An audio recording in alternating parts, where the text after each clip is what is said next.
Que Dios les bendiga, queridos hermanos. Un gustazo saludarlos en este martes 11 de julio de 2023. Estamos en nuestra serie de devocionales Sueños, estudiando la vida de José. Hoy es el día número 8 y el devocional de hoy se titula La mentira trae dolor. La mentira trae dolor. El día de ayer dejamos a nuestro personaje José siendo vendido como esclavo.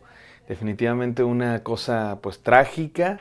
Había pasado de ser un joven de familia, el consentido, el niño rico, el mimado, a ser ahora un esclavo. Y vamos a ver lo que va a pasar con este joven. Como ya anticipábamos ayer, las pruebas son misericordias de Dios. Dios tiene un plan. Dios tiene todo en sus manos, mis queridos hermanos. No hay nada que se le salga de las manos a Dios. A veces parece que todo está saliendo mal. A veces parece que no hay luz al final del túnel. Pero en Dios siempre hay un plan, siempre hay un propósito y siempre hay esperanza, si es que podemos confiar en Él. Sea cual sea la situación que estemos pasando o que vayamos a pasar en el futuro o que hayamos pasado en el pasado, algún día Dios nos dará luz. Algún día entenderemos por qué pasan las cosas. Algún día sabremos que incluso de la peor tragedia Dios pudo hacer algo bueno, Dios nos pudo enseñar cosas y confiamos en eso, queridos hermanos. Y bueno, ahora estamos en lo que quedó con estos hermanos malvados que vendieron a su hermano José a unos esclavos. Y vamos a ver cómo estas mentiras van a traer dolor y pesares y sufrimiento a la familia. Hemos tenido varios devocionales que pues hemos hablado acerca de la familia de José y bueno, aplicamos estas enseñanzas a nuestras propias familias. Creo que hoy día va a ser uno de los últimos en los que hablemos así como de los temas familiares, así es que les invito a poner mucha atención y dejar que Dios nos hable, que al final de cuentas es la palabra de Dios la que nos hable, no uno. Así es que vamos a pedirle a Dios su palabra. Oremos. Gracias, Señor, por tu maravillosa palabra que día con día, Señor, es aplicada a nuestras vidas. Permítanos escuchar tu voz en este día y obedecerte. En el nombre santo de Jesús. Amén.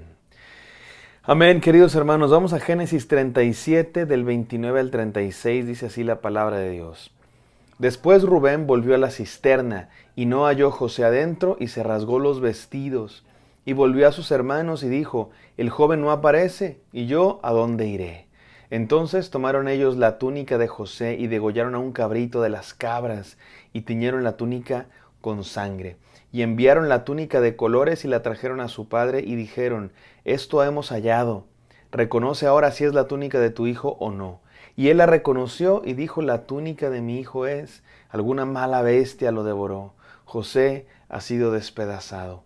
Entonces Jacob rasgó sus vestidos y puso cilicio sobre sus hombros y guardó luto por su hijo muchos días.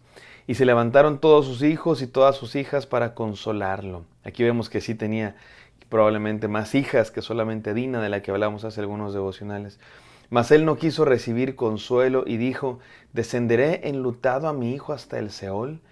Descenderé enlutado a mi hijo hasta el Seol. Y lo lloró su padre, y los madianitas lo vendieron en Egipto a Potifar, oficial de Faraón, capitán de la guardia. Y mañana sigue la historia, pero por ahora concentrémonos en este breve pasaje, queridos hermanos. ¿Se acuerdan que Rubén, el hermano mayor, el primogénito de Jacob, tenía el plan de salvar a su hermano? Quizás se sentía responsable. Quizá lo odiaba igual que los demás, quizá le tenía celo igual que los demás, pero por ser el mayor se sintió un poco responsable de su hermano y no quería que sus hermanos lo mataran, así es que creó este plan de que solo le echaran al pozo, iba a venir por él en la noche, pero cuando llega en la noche resulta que los hermanos malvados ya lo habían vendido. Y Rubén pues se entra en shock, dice, ¿qué voy a hacer? Yo soy aquí el mayor, soy el responsable y no aparece el joven, ¿qué voy a hacer yo? Y bueno, sus hermanos idean, mis queridos hermanos, toda una treta de mentiras y engaños. Degollaron un cabrito de las cabras de su padre y teñieron la túnica de José, esa túnica de colores que tanto odiaban porque representaba el favoritismo de su padre, y la teñieron con la sangre del cabrito para engañar a su papá. Y bueno, aquí quizá podamos hacer una conexión con Cristo Jesús, porque fue un animal precisamente el que murió. No murió José, en su lugar murió una cabra.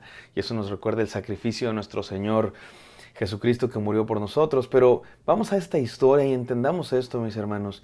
Estos hermanos malvados crearon toda una serie de mentiras para cubrir su gran pecado.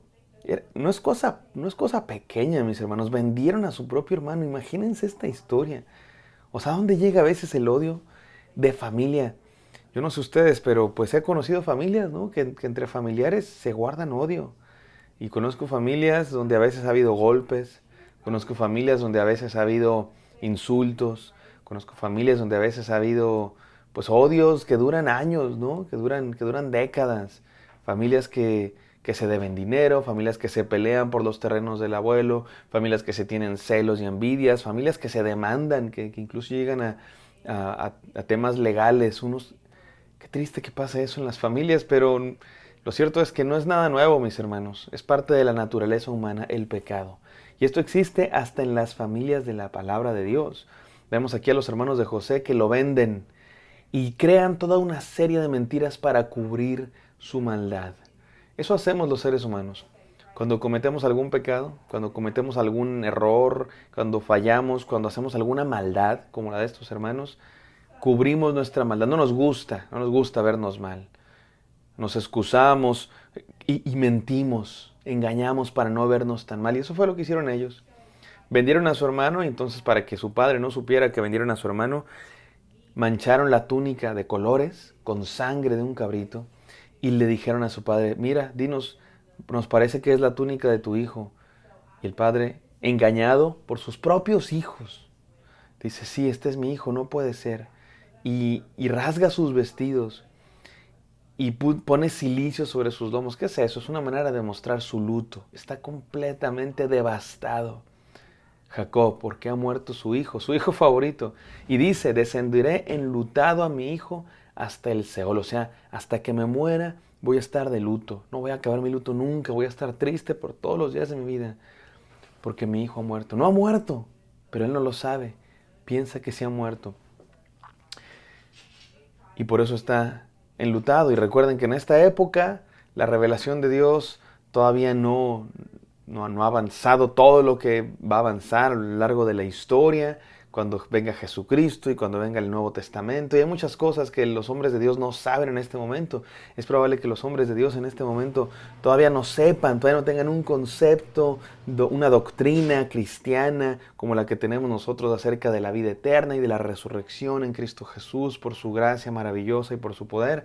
Así es que, pues Jacob está, podemos decir que sin esperanza.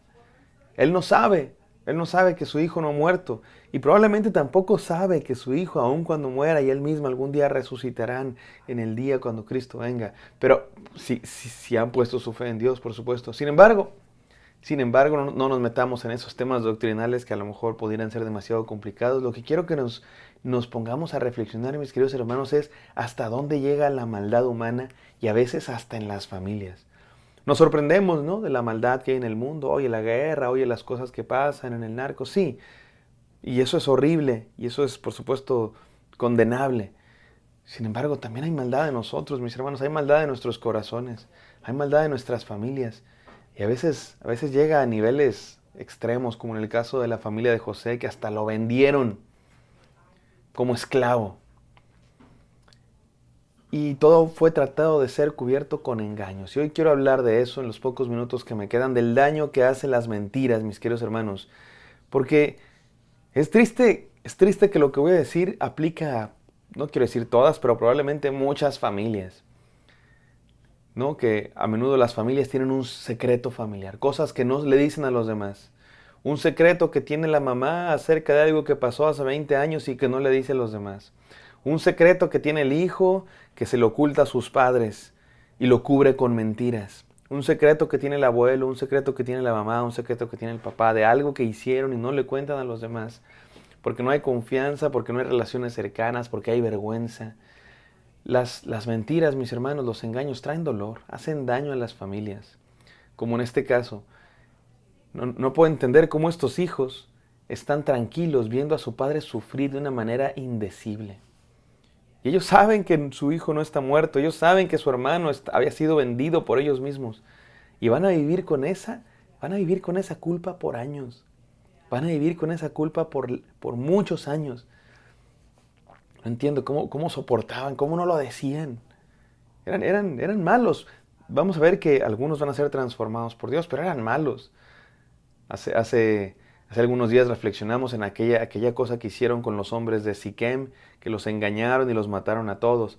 Por ahí una hermana me corregía diciendo que no, que no conté los detalles exactamente como eran. Y sí, bueno, yo nada más estaba refiriendo a la historia. Ustedes pueden leerla ahí a Génesis 34, pero lo que vemos es que efectivamente eran los hijos de Jacob se portaban mal. El propio José, también leímos hace algunos días, le iba a decir a su papá todas las fechorías que hacían sus hijos, ¿no? No sabemos todas las cosas que hacían, pero de que se portaban mal, se portaban mal. Y aquí llegamos al colmo.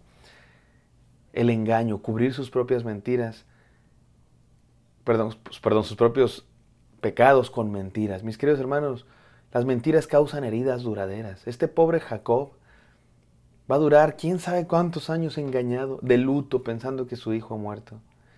Y sus hijos van a vivir con esta amargura en el corazón, con este pesar. Probablemente se arrepentían, pero ya después era muy tarde, ¿no? Para decirlo y nadie se atreve a decir. Mis queridos hermanos, siempre es mejor ser honesto. Siempre es mejor decir la verdad. Siempre es mejor tener relaciones transparentes y especialmente con nuestra familia. Si no podemos ser honestos con nuestra familia, ¿con quién vamos a ser honestos? Abramos nuestro corazón, seamos honestos, confesemos nuestros pecados, primeramente a Dios y después también unos a otros. Seamos libres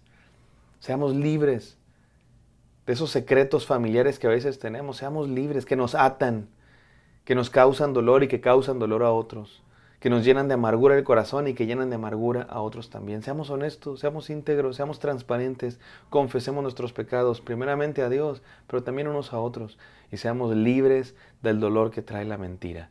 Vamos a orar. Gracias, Señor, por este devocional. Te pido, Señor, por cada familia, por cada persona que esté escuchando este devocional. Límpianos, Señor, libéranos, Señor, de las culpas, libéranos de las mentiras, de los engaños, de los dolores que a veces hay en nuestras familias. Y haznos nuevos, te lo pedimos en el nombre de Jesús. Amén. Amén, queridos hermanos, espero que esto haya sido de bendición para ustedes. Me encantaría encontrarlos el día de mañana. Bendiciones.